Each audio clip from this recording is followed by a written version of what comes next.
In a colorful kingdom far and far away, lived a tiny dragon named Dobby. But Dobby had a very unusual problem. He sneezed fire.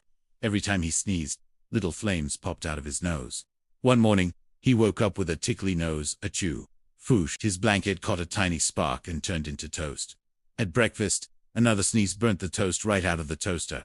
At dragon school, during quiet reading, his nose tickled again. Achoo, foosh. The teacher's papers flew everywhere like flaming butterflies. Dobby felt sad that evening. He didn't want to sneeze fire anymore, but his grandma had a clever idea. Next time you sneeze, she said, point your nose at something useful. So, Dobby tried it. When his nose tickled, he pointed it at the cold fireplace. Achoo, foosh. The fireplace lit perfectly. Soon, everyone in the kingdom asked Dobby to light campfires and toast their marshmallows. He became the most helpful dragon ever, all because of his fiery sneeze.